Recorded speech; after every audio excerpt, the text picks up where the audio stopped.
성도 여러분 반갑습니다. 오늘 거룩한 주일 예배하고 또 이 저녁 시간 가정 예배를 통해서 여러분 다시 만나고 또 함께 말씀의 은혜를 나누게 됨을 감사드립니다.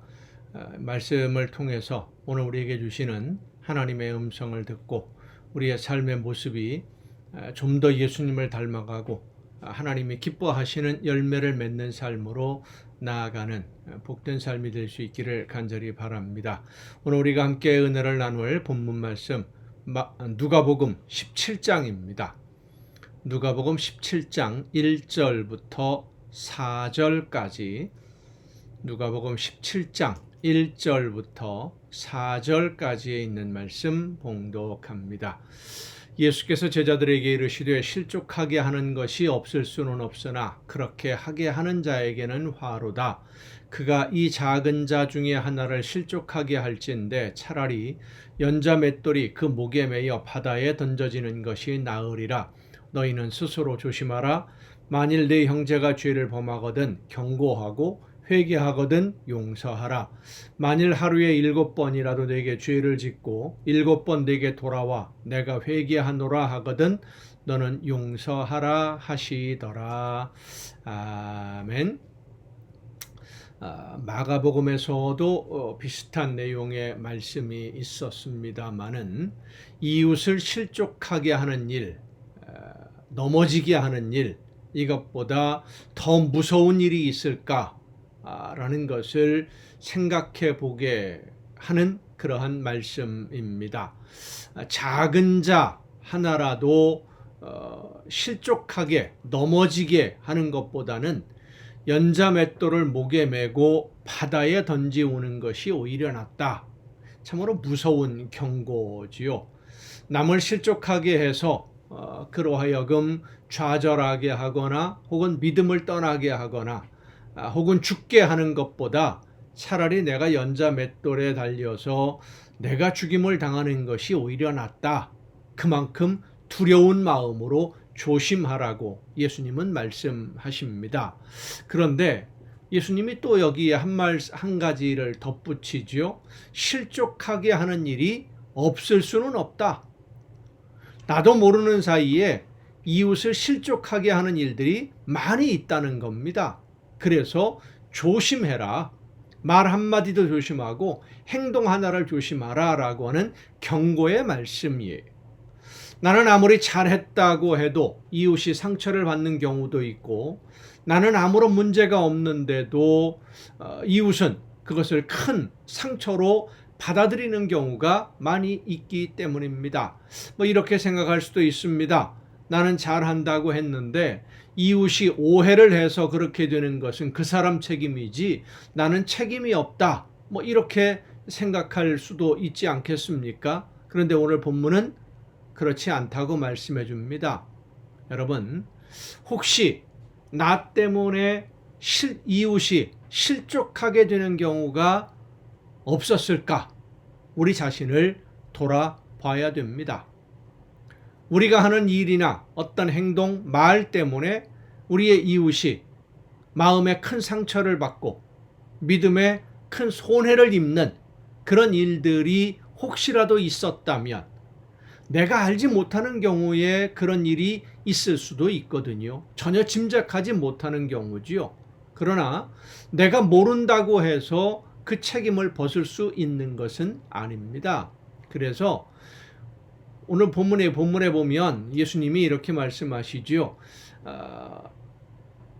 3절에 너희는 스스로 조심하라. 만일 네 형제가 죄를 범하거든 경고하고 회개하거든 용서하라. 그러니까 실족하게 하는 것에 대해서 말씀하시다가 이 말씀을 하시는 것은 실족하게 하는 모습을 보면 제3자의 입장에서 보면 저 사람이 저런 말을 함으로 인해서 이 사람이 이런 상처를 받았구나, 어려움을 받았구나. 우리가 제3자 입장에서는 볼 수 있고요. 이야기할 수도 있는 거예요. 당신이 하는 그런 말 때문에 이 사람은 상처를 받습니다. 라고 이야기해 주라는 겁니다. 본인은 전혀 몰랐는데 이야기 안 해주면 모르고 그냥 넘어가거든요. 그러니까 다시는 그런 일이 없도록 이야기를 해줘라. 그리고 그 사람이 내가 나는 그렇지 않았는데, 그런 의미가 아닌데, 내 말 때문에 상처를 받았고 어려움을 겪었다면 내가 미안하다, 잘못했다라고 한다면 상처를 받은 본인도 그 사람을 용서해야 된다라고 하는 것입니다. 우리의 행동을 조심하고 또 다른 사람들이 상처를 주는 모습을 보았을 때 내 일이 아니니까, 나하고는 상관이 없으니까 하고 무시하고 넘어갈 것이 아니라 함께 이 문제들을 풀어가야 된다라고 하는 겁니다. 오늘 우리 이웃들이 상처를 제일 많이 받는 것은 우리의 말 때문입니다. 내 입에서 나오는 말 한마디가 이웃을 죽일 수도 있고요, 큰 상처를 줄 수도 있고요, 아픔을 줄 수도 있고요, 실족해서 넘어지게 만들 수도 있고요, 영원히 하나님을 떠날 수 있게 만들 수도 있습니다. 우리가 정말로 신중하게 말 한마디 한마디, 행동 하나하나 조심하고, 그리고 이제 제3자 입장에서 봤을 때 이렇게 하는 말이 이 사람에게 큰 상처가 됩니다 라고 하는 것을 알았으면 그것을 같이 권면하고 문제를 해결하기 위해서 같이 기도하고, 그리고 서로 오해를 풀고 서로 화해할 수 있는, 그래서 하나님이 기뻐하시는 아름다운 공동체를 이루어 가야 될 줄로 믿습니다. 기도하시겠습니다. 크신 사랑으로 오늘도 연약한 저희들의 삶을 인도해 주시는 아버지 하나님, 나도 모르는 사이에 내가 한 말 한마디, 또한 의미 없이 행동했던 한 가지 행동들로 인해서 우리의 이웃들에게, 하나님의 사랑하는 자녀들에게 상처를 주거나 실족하게 하는 일이 없었는지 우리 자신을 다시 한번 돌아보게 하옵시고, 나도 모르는 사이에 내가 잘못함으로 인해서 잘못된 말을 전하거나 잘못된 가르침을 전하거나 잘못된 선택을 함으로 인해서 우리의 이웃들로 하여금 아픔을 겪게 하고 혹은 실족하게 하는 일이 없도록 우리 자신을 다시 한번 돌아보며 더 조심하고, 혹시 그런 일이 눈에 보일 때에 먼저 손을 내밀어 화해하고 서로 용서함으로써 하나님이 기뻐하시는 아름다운 공동체를 이루어가는 우리 모두가 되게 하여 주시옵소서. 이 모든 말씀을 예수님의 이름으로 기도하옵나이다. 아멘. 오늘 우리가 함께 통독할 하나님의 말씀, 구약성경 미가서입니다. 미가서 1장부터 함께 통독을 하시게 될 텐데, 미가 선지자는 이사야 선지자와 같은 시대에 활동했던 선지자입니다. 이사야가 주로 남왕국 유다의 외교 정책, 아수르와 대결을 하고 있는 상황에서 바벨론과 동맹을 맺고 애굽과 동맹을 맺고 하는 이런 외교 정책에 대해서 비판을 하면서 하나님을 의지하고 신뢰해라, 하나님의 말씀을 전하는 그런 역할을 이사야 선지자가 주로 했다고 한다면, 이 미가 선지자는 남왕국 유다의 사회적인 문제들, 특히 가난하고 힘없는 사람들을 억압하고 수탈하고 약탈하면서 뇌물로 판결을 왜곡하는 재판관들, 그리고 사회 지도자들의 그 잘못된 행동들을 경고하고 책망하는 말씀을 많이 전한 선지자가 미가 선지자입니다. 아모스 선지자와 같이 사회적인 공의, 정의, 하나님의 정의를 많이 선포했던 선지자입니다. 특별히 권력자들과 야합한 제사장들, 그 당시에는 제사장들이 이제 재판관을 겸하고 있었는데, 권력자들과 돈이 많은 사람들과 야합을 해서 힘없고 약한 서민들을 약탈하는 것을 합리화시켜주는, 그러니까 정치와 이 사회가, 종교가 결합을 하는, 부패하게 되는 것이죠. 정치와 종교가 결탁을 해서 부패한 이러한 그 당시 사회 지도자들, 제사장들, 그리고 권력층들을 비판했던 선지자, 하나님의 말씀을 전한 선지자가 미가입니다. 미가서 1장부터 함께 통독을 하겠습니다. 구약성경 미가서 1장입니다. 유다의 왕들 요담과 아하스와 히스기야 시대에 모레셋 사람 미가에게 임한 여호와의 말씀 곧 사마리아와 예루살렘에 관한 묵시라. 백성들아 너희는 다 들을지어다. 땅과 거기에 있는 모든 것들아 자세히 들을지어다. 주 여호와께서 너희에게 대하여 증언하시되 곧 주께서 성전에서 그리하실 것이니라. 여호와께서 그의 처소에서 나오시고 강림하사 땅의 높은 곳을 밟으실 것이라. 그 아래에서 산들이 녹고 골짜기들이 갈라지기를 불 앞에 밀초 같고 비탈로 쏟아지는 물 같을 것이니 이는 다 야곱의 허물로 말미암음이요 이스라엘 족속의 죄로 말미암음이라. 야곱의 허물이 무엇이냐? 사마리아가 아니냐? 유다의 산당이 무엇이냐? 예루살렘이 아니냐? 이러므로 내가 사마리아를 들의 무더기 같게 하고 포도심을 동산 같게 하며 또 그 돌들을 골짜기에 쏟아내리고 그 기초를 드러내며 그 새긴 우상들은 다 부서지고 그 음행의 값은 다 불살라지며 내가 그 목상들을 다 깨뜨리리니 그가 기생의 값으로 모았은즉 그것이 기생의 값으로 돌아가리라. 이러므로 내가 애통하며 애곡하고 벌거벗은 몸으로 행하며 들깨같이 애곡하고 타조같이 애통하리니 이는 그 상처는 고칠 수 없고 그것이 유다까지도 이르고 내 백성의 성문 곧 예루살렘에도 미쳤음이니라. 가드에 알리지 말며 도무지 울지 말지어다. 내가 베들레 아브라에서 티끌에 굴렀도다. 사빌 주민아 너는 벗은 몸에 수치를 무릅쓰고 나아갈지어다. 사안한 주민은 나오지 못하고 벳에셀이 애곡하여 너희에게 의지할 곳이 없게 하리라. 마롯 주민이 근심 중에 복을 바라니 이는 재앙의 여호와께로 말미암아 예루살렘 성문에 임함이니라. 라기스 주민아 너는 준마의 병거를 메울지어다. 라기스는 딸 시온의 죄의 근본이니 이는 이스라엘의 허물이 네게서 보였음이니라. 이러므로 너는 가드 모레셋에 작별하는 예물을 줄지어다. 악십의 집들이 이스라엘 왕들을 속이리라. 말해서 주민아 내가 장차 너를 소유할 자로 되게 이르게 하리니 이스라엘의 영광이 아둘람까지 이를 것이라. 너는 내 기뻐하는 자식으로 인하여 내 머리털을 깎아 대머리 같게 할지어다. 내 머리가 크게 벗어지게 하기를 독수리 같게 할지어다. 이는 그들이 사로잡혀 너를 떠났음이라. 2장입니다. 그들이 침상에서 죄를 꾀하며 악을 꾸미고 날이 밝으면 그 손에 힘이 있으므로 그것을 행하는 자는 화 있을진저. 밭들을 탐하여 빼앗고 집들을 탐하여 차지하니 그들이 남자와 그의 집과 사람과 그의 산업을 강탈하도다. 그러니까 힘이 있는 사람들이 약한 사람들의 것을 이런 식으로 빼앗았다라는 겁니다. 자기의 부를 누리기 위해서.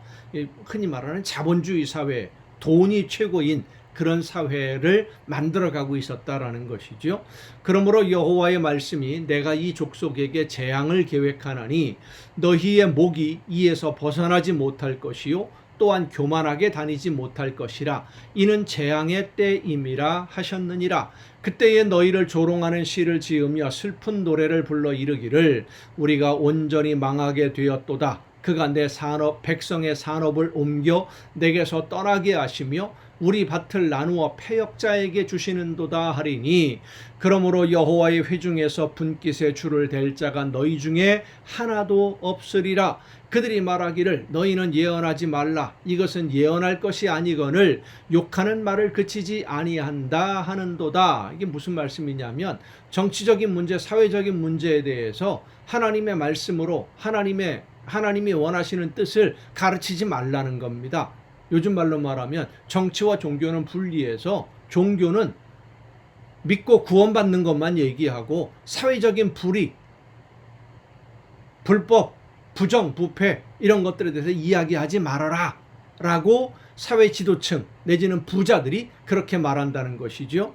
너희 야곱의 족속아 어찌 이르기를 여호와의 영이 성급하시다 하겠느냐 그의 행위가 이러하시다 하겠느냐 나의 말이 정직하게 행하는 자에게 유익하지 아니하냐 근래에 내 백성이 원수같이 일어나서 전쟁을 피하여 평안히 지나가는 자들의 의복에서 겉옷을 벗기며 내 백성의 부녀들을 그들의 즐거운 집에서 쫓아내고 그들의 어린 자녀에게서 나의 영광을 영원히 빼앗는도다. 이것은 너희가 쉴 곳이 아니니 일어나 떠날지어다. 이는 그것이 이미 더러워졌음이니라. 그런즉 반드시 멸하리니 그 멸망이 크리라.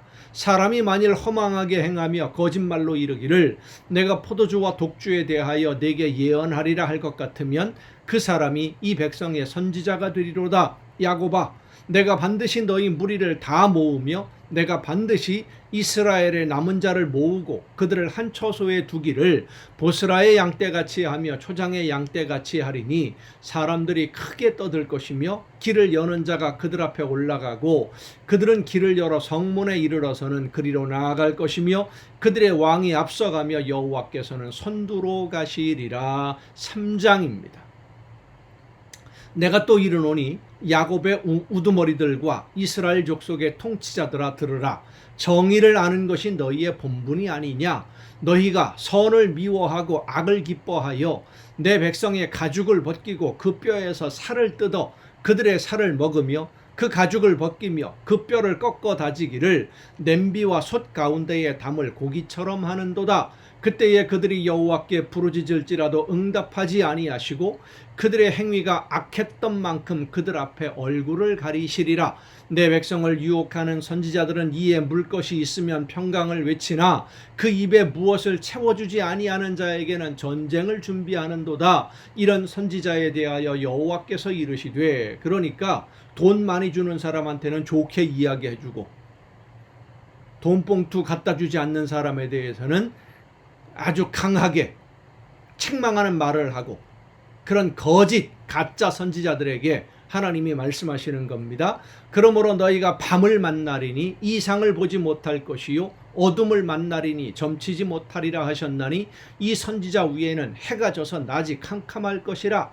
선견자가 부끄러워하며 술객이 수치를 당하여 다 입술을 가릴 것은 하나님이 응답하지 아니하심이거니와 오직 나는 여호와의 영으로 말미암아 능력과 정의와 용기로 충만해져서 야곱의 허물과 이스라엘의 죄를 그들에게 보이리라. 미가 선지자는 하나님의 말씀으로 이 백성의 지도자들이, 부자들이 얼마나 잘못된 일들을 행하고 있고 하나님의 말씀에서 공의에서 떠난 사회적 불의를 행하고 있는지를 고발하겠다, 자신 있게 선포하겠다라고 하는 겁니다. 왜? 하나님이 나에게 그렇게 말씀을 전하라고 가르쳐 주셨으니까. 야곱 족속의 우두머리들과 이스라엘 족속의 통치자들, 곧 정의를 미워하고 정직한 것을 굽게 하는 자들아, 원하노니 이 말을 들을지어다. 시온을 피로 예루살렘을 죄악으로 건축하는도다. 그들의 우두머리들은 뇌물을 위하여 재판하며 그들의 제사장은 삭을 위하여 교훈하며 그들의 선지자는 돈을 위하여 점을 치면서도 여호와를 의뢰하여 이르기를 여호와께서 우리 중에 계시지 아니하냐, 재앙이 우리에게 임하지 아니하리라 하는도다. 이러므로 너희로 말미암아 시온은 갈아엎은 밭이 되고 예루살렘은 무더기가 되고 성전에 사는 수풀의 높은 곳이 되리라. 그러니까 이 사람들이 하나님이 우리와 함께 하시지 않느냐, 하나님의 이름으로 우리가 이 모든 것을 한다, 하나님을 팔아먹고 있던 장사꾼들이라는 겁니다. 백성의 지도자라고 하는 사람들이, 제사장들이, 선지자들이 모두 다 자기 이익을 위해서만 하나님을 이용하는 도둑들이다라는 말씀이죠. 사실 이 미가서를 읽다 보면 오늘 현실을 바라보는 듯한 미가 선지자의 선포를 듣게 됩니다. 두려운 이야기입니다. 하나님의 말씀을 전하는 일꾼들, 목회자들이 사회적 불의와 부정에 대해서 입 닫고 있는 것이 얼마나 하나님 앞에 잘못된 선택인지를 미가서를 보면 우리가 분명히 알 수 있습니다. 사회적 불의에 대해서 잘못하고 있는 이 여러 가지 정치적인 문제들, 부정과 부패에 대해서 정말로 두려움을 가지고 하나님의 말씀을 전해야 되고, 하나님의 공의가 이 땅에서, 이 사회에서 이루어질 수 있기까지 최선을 다해 말씀을 선포해야 되는 것이 목회자들의 책임입니다. 4장입니다. 끝날에 이르러는 여호와의 전에 산이 산들의 꼭대기에 굳게 서며 작은 산들 위에 뛰어나고 민족들이 그리로 몰려갈 것이라. 곧 많은 이방 사람들이 가며 이르기를 오라 우리가 여호와의 산에 올라가서 야곱의 하나님의 전에 이르자 그가 그의 도를 가지고 우리에게 가르치실 것이니라. 우리가 그의 길로 행하리라 하리니 이는 율법이 시온에서부터 나올 것이요 여호와의 말씀이 예루살렘에서부터 나올 것입니다. 그가 많은 민족들 사이에 이를 심판하시며 먼 곳 강한 이방 사람을 판결하시리니 무리가 그 칼을 쳐서 보습을 만들고 창을 쳐서 낫을 만들 것이며 이 나라와 저 나라가 다시는 칼을 들고 서로 치지 아니하며 다시는 전쟁을 연습하지 아니하고 각 사람이 자기 포도나무 아래와 자기 무화과 나무 아래에 앉을 것이라.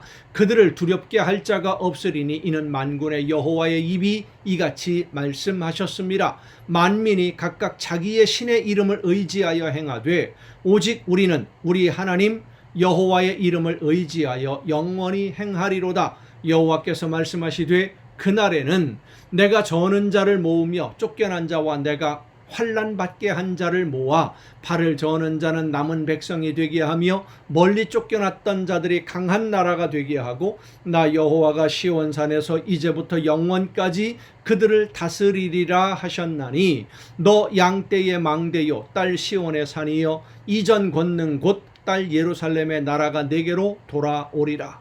이제 내가 어찌하여 부르짖느냐? 너희 중에 왕이 없어졌고 내 모사가 죽었으므로 내가 해산하는 여인처럼 고통함이냐? 딸 시온이여 해산하는 여인처럼 힘들여 나을지어다. 이제 내가 성읍에서 나가서 들에 거주하며 또 바벨론까지 이르러 거기서 구원을 얻으리니 여호와께서 거기서 너를 내 원수들의 손에서 속량하여 내시리라. 이제 많은 이방 사람들이 모여서 너를 치며 이르기를 시온이 더럽게 되며 그것을 우리 눈으로 바라보기를 원하노라 하거니와 그들이 여호와의 뜻을 알지 못하며 그의 계획을 깨닫지 못한 것이라. 여호와께서 곡식단을 타작 마당에 모음같이 그들을 모으셨나니 딸 시온이여 일어나서 칠지어다. 내가 네 뿔을 무쇠 같게 하며 네 굽을 놋 같게 하리니 내가 여러 백성을 쳐서 깨뜨릴 것이라. 내가 그들의 탈취물을 구별하여 여호와께 드리며 그들의 재물을 온 땅에 주께 돌리리라. 그러니까 사회적으로 부정과 불의와 부패가 심각해졌지만 하나님의 말씀을 의지하고 말씀대로 순종하고자 하는 그 백성들, 믿음이 있는 그 하나님의 백성들이 남은 자가 되는 겁니다. 그들을 하나님이 그루터기로 보존하셔서 그들로부터 하나님의 놀라운 역사를 다시 일으켜 세울 것이다 라고 하는 약속의 말씀인 것이죠. 우리 교회에 화분들이 바깥에 몇 개가 있었는데 이제 오늘 예배를 마친 다음에 들여놓았습니다. 그 중에 하나가 1년 동안 나무 등걸이 완전히 말라서 죽은 줄 알았던 나무가 있어요. 뽑아버리려고 중간을 잘랐는데 뽑다가 보니까 뿌리에서 싹이 나오고 있었던 거예요. 그 싹이 지금 요만큼 자라 올라왔습니다. 얼마나 이쁜지 몰라요. 그루터기는 분명히 그루터기가 살아있으면 다시 싹이 납니다. 하나님이 우리를 그렇게 다시 세워주실 줄로 믿고 믿음으로 하나님의 약속을 기다리는 여러분 모두가 될 수 있기를 바랍니다. 오늘도 여러분 수고 많으셨습니다. 내일 또 정한 이 시간에 이 가정 예배를 통해서 여러분 모두 함께 다시 만날 수 있기를 바랍니다. 내일 뵙겠습니다.